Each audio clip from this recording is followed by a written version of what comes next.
오늘은 인생의 기초를 어디에 두어야 하는가 라는 제목으로 함께 은혜를 나눕니다. 사람이 자라면서 영향을 받게 되죠. 처음에는 이제 가정에서 영향을 이제 받고, 이제 좀 더 크면 이제 또래 집단의 영향을 받고, 또 이제 선생님의 영향을 받기도 하고, 그리고 학교의 분위기, 도시의 분위기, 사회의 정책 시스템, 이런 것들이 우리 개인에게 다 영향을 주고 우리 영향을 받죠. 크리스천으로서, 청소년으로서 이런 시스템에서 나는 어떻게 살아가야 되는가, 이런 경쟁 구도 속에서 유니크한, 독특한 내 자신의 삶을 과연 살아갈 수 있을까? 초등학교 입학 전에 이미 영어 유치원을 돈만 있으면 다 영어 유치원 보내고 싶어 하잖아요. 그리고 중학교 되면 이제 특목고를 준비하는 거예요. 그리고 고등학교 때 이미 대학 수학을 시험을 봐요. 그리고 어떤 부모는 또 학원을 안 보내고 독서만 계속 시키는 부모도 있고, 인간극장 같은 데 보면 어떤 부모는 초등학교 선생님인데 학교를 그만두고 아이들을 데리고 버스를 개조해 갖고 여행만 다니는 거예요. 계속 아이들과 함께. 삶에는 어떤 정답이 없는 거죠. 사회 시스템 속에는 공부를 잘하고 뭔가를 우수하게 하는 자만이 살아남는 것이다, 이런 어떤 그 생각을 자꾸 갖게 하죠. 그렇게 살아야만 꼭 잘 사는 것 같고, 그 인생을 풍요롭게 하는 데는 다양한 속성이 있어요. 기독교에는 인간이 이런 시스템 속에서 어떻게 살아갈 수 있는가에 대한 영적인 자원들이 참 많이 있어요. 그 사람이 굉장히 풍요롭게 살 수 있는 것 중에 하나가 영적 자원들이 있는 거예요. 한 사람이 잘 살아가는 데 있어서 영어 수학 갖고 되나요? 물론 원하는 걸 얻을 수는 있죠. 너무 이제 경쟁구도, 영어 수학 그런 거를 강조하고 물질적인 거에 어떤 치중한 삶을 살다 보니까 그런 인생의 고비 때 어떻게 넘어가야 될지에 대한 영적인 자원들이 없는 거예요. 그리고 어떻게 인생을 잘 살아갈까에 대한 그런 그림이 없는 거예요. 신앙에서 가장 크게 우리가 가질 수 있는 것 중에 하나가 뭐냐면 절대자의 희생이 있는 거예요. 우리 기독교에. 우리가 신앙 안에서 그걸 경험하잖아요. 하나님께서 우리를 위해서 그의 아들 예수 그리스도를 보내심으로 그분을 믿음으로 말미암아 구원에 이른다는 그 희생이 있잖아요. 여러분, 희생을 경험한 사람은 잘 삽니다. 부모의 희생을 경험한 자녀들은 잘 자라요. 근데 대부분 그런 걸 못 느껴요. 이제. 부모가 뭘 해줘도요, 당연하게 여기죠. 오히려 안 해주면은 그런 것도 안 해줘. 이제 이렇게 나오는 거죠. 희생이라는 걸 잘 못 느껴요. 하나님과의 관계에서 또 우리가 얻을 수 있는 게 절대적으로 수용받는 경험이 있잖아요. 여러분, 인생을 살면서 누군가에게 수용받는 경험을 할 수 있나요? 흔하지 않아요. 특히 요즘 같은 세상에는 너무 개인적이잖아요. 근데 우리가 신앙 안에서는 온전히 하나님이 내 있는 모습 그대로 나를 수용해 주시는 경험을 할 수 있어요. 또 신앙에서 중요한 게 뭐냐면 관계입니다. 하나님과의 관계. 신앙생활이 굉장히 관념적인 사람들이 많아요. 인생의 좋은 것들은 다 관계에서 오잖아요. 기쁨과 슬픔과 감동과 좋은 것들이 관계에서 오잖아요. 신앙은 굉장히 관계적입니다.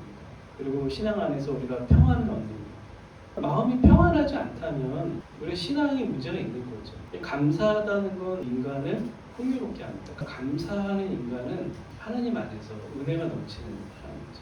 여호와는 나의 목자시니 내게 부족함이 없으리로다. 다윗이 하나님 앞에서 이런 고백을 하잖아요. 근데 그가 인생에서 풍요로울 때 이 고백을 한 게 아니라 고통스러울 때 이 경험을 한 거고, 죽음의 위기 가운데서.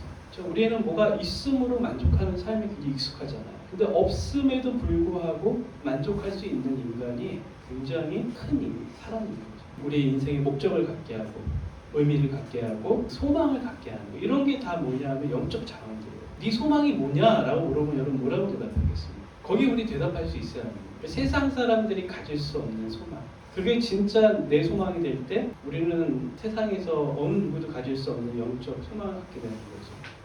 톨스토이가 그런 말을 했죠. 우리가 극단적으로 물질을 추구하다 보면 인간이 동물에 가깝게 되고 영에 머물면 신에 가깝게 된다. 그래서 인간은 동물과 신 사이에 어디쯤에 있다, 그런 얘기를 했잖아요, 톨스토이가. 이 세대가 점점 동물에 가까워지는 그런 세대가 되어가고 있는 것 같아요. 우리 이 세상에 살면서 하나님을 의지할 것인가, 세상을 의지할 것인가에 대한 고민을 많이 할 수밖에 없습니다. 저도 목사지만은 끊임없이 그런 고민을 많이 했어요. 이런 현실적인 고민을 하지 않는다는 건 거짓이에요. 예수님도 물질과 하나님을 동시에 섬길 수 없다고 얘기를 했습니다. 오늘 이사야서에 보면 애국으로 돌아가는 얘기를 해요. 그 말은 뭐냐면 단순히 어디를 돌아간다는 얘기가 아니라 영혼을 빼앗긴다는 얘기예요. 더 이상 애국을 봐서는 안 되죠. 애국을 나온 이스라엘 백성들은 하나님만을 바라봐야 되는데 광야에 나오니까 자꾸 애국으로 가고 싶은 거예요. 애국의 화려함, 애국의 편리함, 때 되면 밥 주고 때 되면 재워주고, 어떻게 보면 굉장히 자기 주도성이 사라진 삶이었죠. 근데 요즘 세대도 사실은 그래요. 굉장히 주도성이 떨어진 시대인 건 분명한 것 같아요. 시간 되면 초등학교 가고, 때 되면 중학교 가고, 때 되면 고등학교 가고. 근데 요즘은 대학도 고등학교 같은 분위기예요.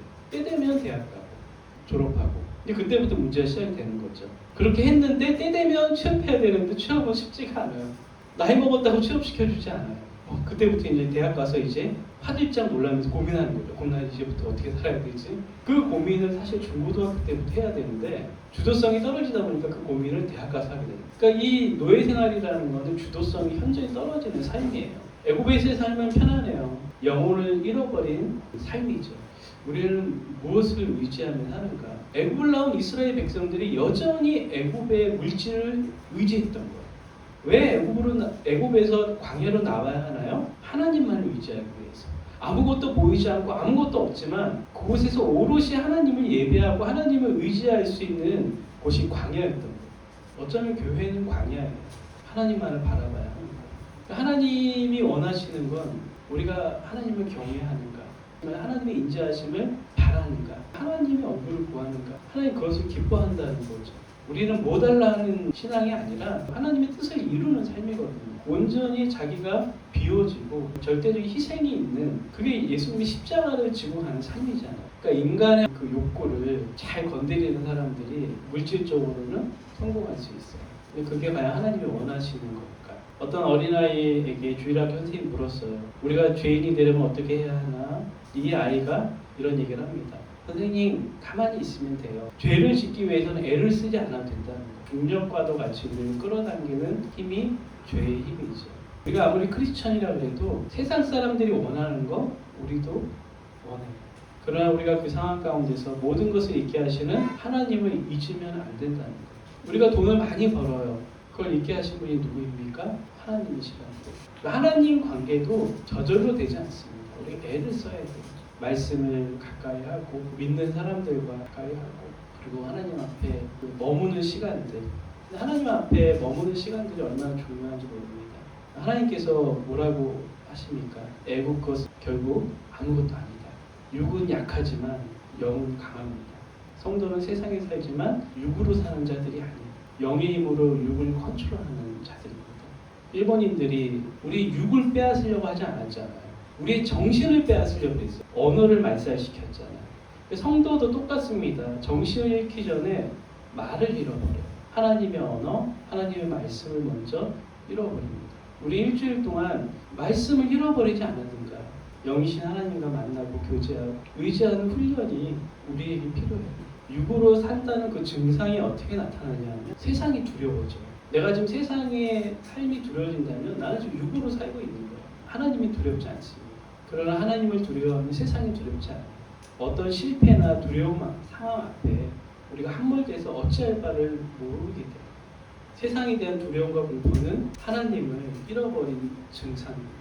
우리는 세상과 하나님과 함께 뒤려고 해요. 그러나 예수님은 두 주인을 함께 섬기지 못한다고 분명히 말씀하셨습니다. 진짜를 갖게 되면 가짜는 당연히 버리게 된다는 거예요.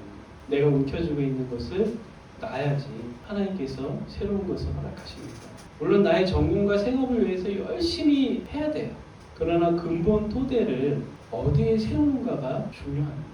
사실 근본 토대가 철학과 인문학이잖아요. 근데 지금 그런 과들이 다 죽어가고 있잖아요. 근데 우리나라가 정신을 잃어버리는 세대가 점점 되어가고 있는 거예요. 기초가 점점 무너지고 그 위에 건물만 화려하게 세우려고 하는 거예요. 지금 세대가. 믿음의 고백이 중요한 거예요. 그게 우리 삶의 토대가 돼야 돼요. 자신의 능력이나 노력, 스펙, 성공, 돈 위에 인생을 세우면 안 돼요. 난 어디 대학 나왔으니까, 뭐 어디에 집이 있으니까. 사람들 요즘 다 거기 세우잖아요. 그래서 거기에 같이 살지 않는 사람하고는 자식도 서로 친구하지 못하게 하고 우리 구역 안에 못 들어오게 하고. 여러분의 인생의 토대를 믿음의 고백 위에 세우기 원합니다. 예수님이 가장 칭찬했던 제자가 누구입니까? 베드로잖아. 베드로에게 예수님 물어봤잖아요. 너는 나를 뭐라 그러느냐? 그 물음을 여러분에게 할 수 있어요. 너는 나를 지금 뭐라고 믿고 있니? 너는 나를 어떻게 생각하고 있니? 예수님이 우리에게 물을 수 있어요. 베드로가 뭐라 그럽니까? 주는 그리스도시요 살아계신 하나님의 아들입니다.